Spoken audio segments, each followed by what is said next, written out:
o jogo de ida da semifinal do Campeonato Carioca por 2-0 para o Flamengo. E uma partida em que sofreu muito e não era impossível imaginar um resultado de 6-0 para os caras, que atacaram bastante a nossa defesa, explorando ali os erros da saída de bola. É um jogo que eu coloco na conta do Diniz e que pede bastante reflexão. Afinal, a semifinal é decidida em 2 jogos e a gente ainda tem 90 minutos para disputar. Então vem comigo, meu nome é Julia, sou dominada pelo Flu. Eu sei que esse resultado foi horrível, mas eu já vou começar te pedindo pra deixar o seu like aqui, porque isso ajuda a nossa página a crescer. Mas pra falar sério sobre essa partida, porque eu coloco a culpa na conta do Diniz? Porque pra mim o principal erro começa pela escalação. A gente já sabia que seria um desafio jogar essa partida sem o André, que é um cara extremamente habilidoso e que faz parte desse esquema do Diniz, que ajuda o esquema do Diniz a funcionar. Só que na hora de pensar em espelhar o Flamengo para montar esse time, parece que o Diniz deixou de considerar algumas características físicas do nosso time, que é um time mais velho, um time mais lento, e as características físicas do nosso adversário, que é um time mais novo e mais veloz. Mas pra mim, colocar Ganso e Renato Augusto juntos também não foi o único problema dessa escalação.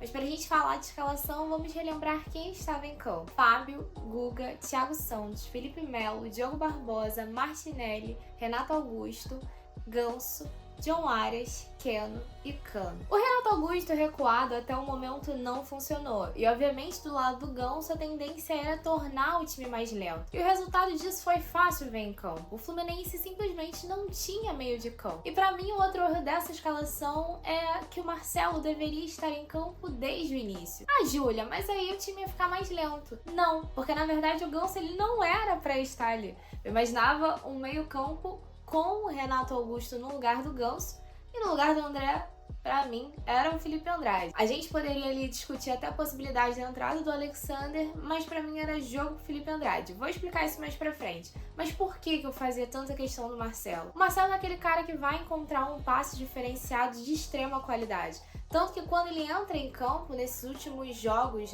decisivos, tanto esse da semifinal como da final contra a LDU, ele encontra o Renato Augusto. E uma bola no Renato Augusto pode surgir gol a qualquer momento. Ele ainda não teve essa oportunidade de fazer, de executar de fato no Fluminense, mas a gente sabe que ele é um cara que pode entregar isso também. E por mais que o Diogo Barbosa seja ali mais rápido que o Marcelo e ajude bastante ofensivamente, a gente tem que lembrar que o nosso adversário também é forte. Então um passe de qualidade e aproveitar certos momentos em que talvez o Diogo Barbosa não conseguiria entregar era de fundamental importância. E quem poderia entregar isso por ali era justamente o Marcelo. E como eu vi muita gente reclamando, tanto no estádio como nas redes, sobre a falta do Douglas Costa nessa escalação, acho que vale aqui mencionar que o Douglas Costa está lesionado. O Douglas Costa está lesionado na coxa, Samuel Xavier também está lesionado, a lesão dele é na panturrilha, Marlon e Gabriel Pires também estavam no departamento médico, então não podiam entrar para essa partida. Gabriel Pires saiu já do departamento médico hoje, mas o Marlon continua, então eram 4 nomes que não estavam na mão do Diniz como opção. E o que foi essa escalação em campo? Foi um time que não conseguiu fazer a marcação do adversário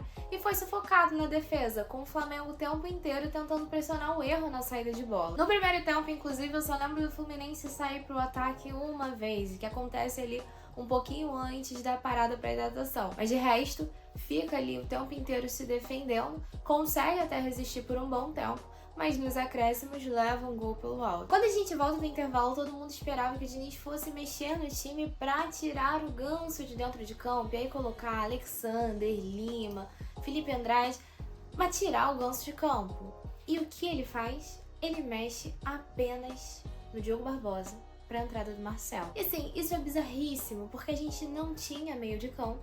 E ele decide mudar apenas a lateral. Dá 3 minutos em campo e ele só tira o Ganso pra entrada do Lima porque ele precisa e não por opção. E com a entrada do Lima e o Renato Augusto sendo adiantado em campo, a gente passa a ter alguma oportunidade, a gente passa a ter alguma força ofensiva. E começa a ser possível acreditar num empate ou numa virada do Fluminense. Só que, infelizmente, numa tentativa de impedir um ataque, o Thiago Santos comete uma falta para cartão vermelho e é expulso da partida. Com a expulsão, o Diniz precisa mexer no jogo, tira o Renato Augusto para a entrada no Manuel e volta a se defender até o fim da partida. Só que ele tem ainda uma substituição na manga e que ele segura. Só vai mexer aos 87 quando o Felipe Melo pede para sair e aí ele coloca o Antônio Carlos no lugar, até então uma mudança aceitável. Só que nesse mesmo jogo, em que a gente precisava ter um cara lá na frente, para poder segurar a bola lá na frente, para poder fazer o pivô, tendo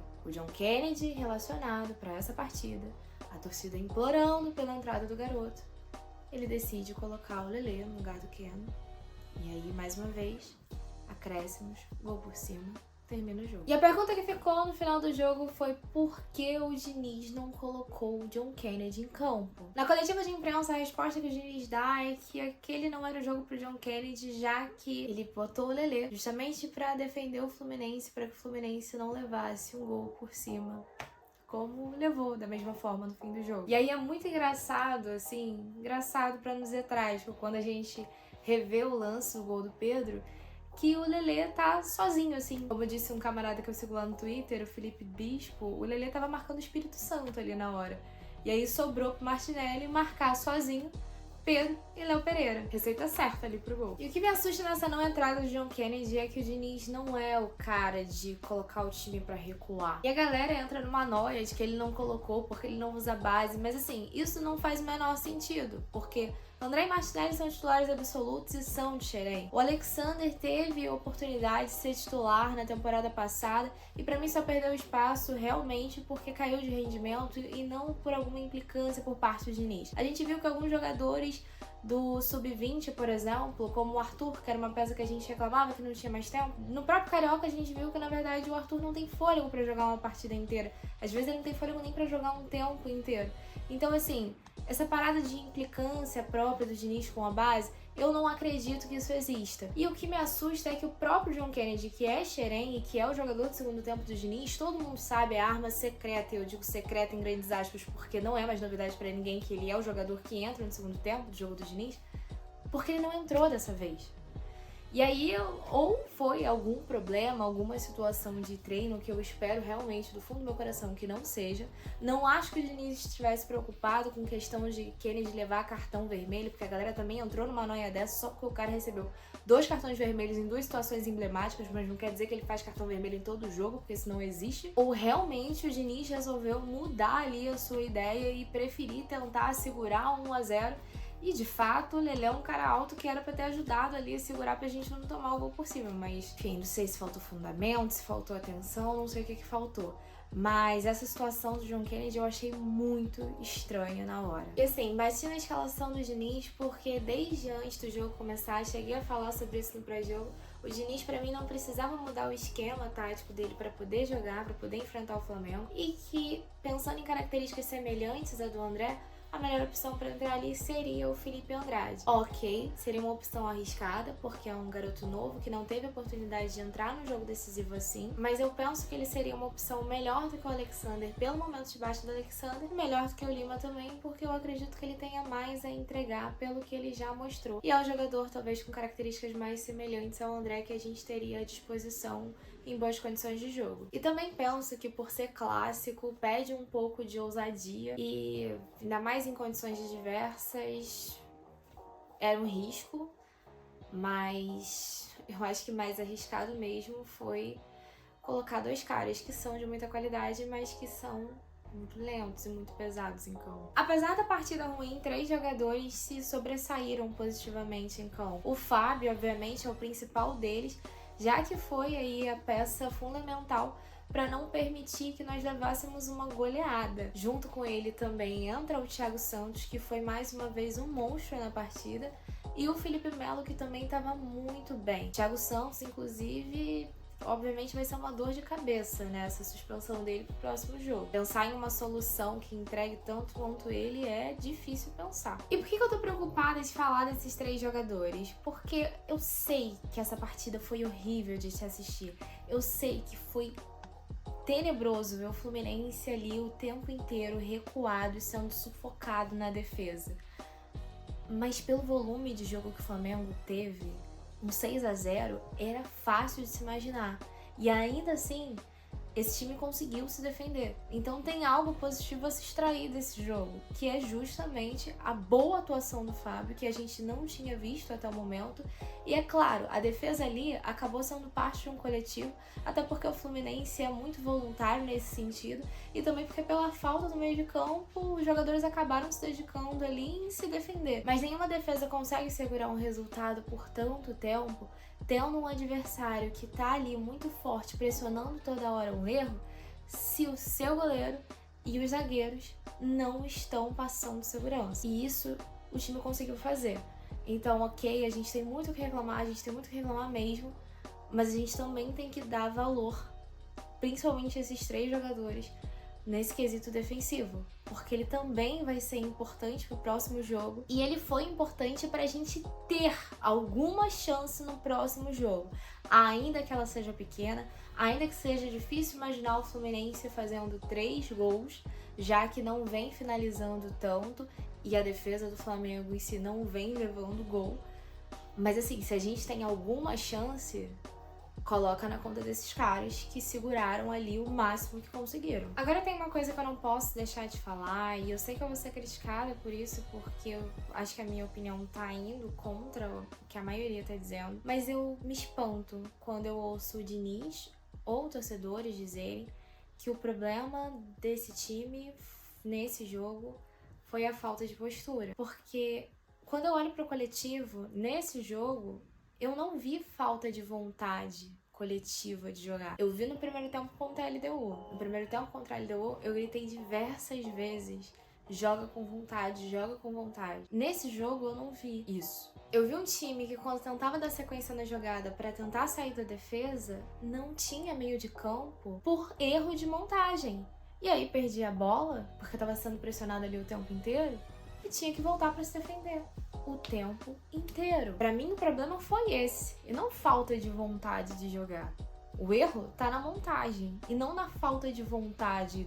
Pra mim, o erro foi montagem, e não falta de vontade de jogar. Se você não tem opção pra dar sequência, você faz o quê? Você vai tentar fazer o possível pra segurar ali e sofrer o menos possível. E aí a gente tem que lembrar também que do outro lado, a galera fez o dever de casa. O time tava bem. É horrível ter que assumir que num clássico o teu rival foi melhor do que você. Mas a verdade foi essa. E por que eu tô falando isso? Porque a gente precisa lembrar disso até pra ser justo ao fazer as críticas do nosso time. Porque senão é muito fácil jogar a culpa dos nossos jogadores. Parece que do outro lado também o Flamengo não fez nada e o Fluminense não quis jogar. Porque senão era só querer jogar que tava tudo resolvido.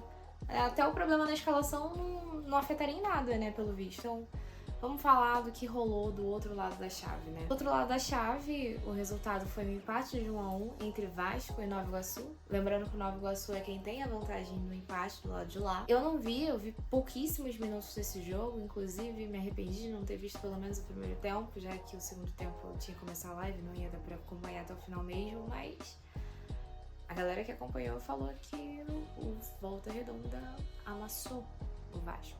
Então a verdade é que, bom, lá do outro lado também não tem nada definido. Mas esse pós-jogo já tá ficando longo, já tá começando a me irritar, porque eu já tô tendo que me repetir demais. Enfim, a gente já falou bastante dessa partida, falamos também na live. Sobre a partida de volta, a gente vai falar dela ao longo da semana, afinal é o compromisso do Fluminense na semana. Mas o que fica de recado final desse vídeo, desse pós-jogo, é que, assim, eu amo o Diniz, eu amo os meus jogadores.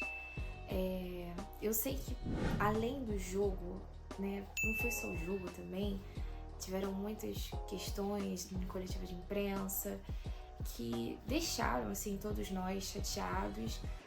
Mas a real é que o Fluminense é maior do que tudo isso. É maior do que convicções, é maior do que problemas, é maior do que uma fase ruim, é maior do que tudo isso. E ainda que as condições sejam adversas, a gente não pode abaixar a cabeça.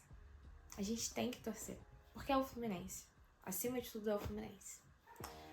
Saudações tricolores.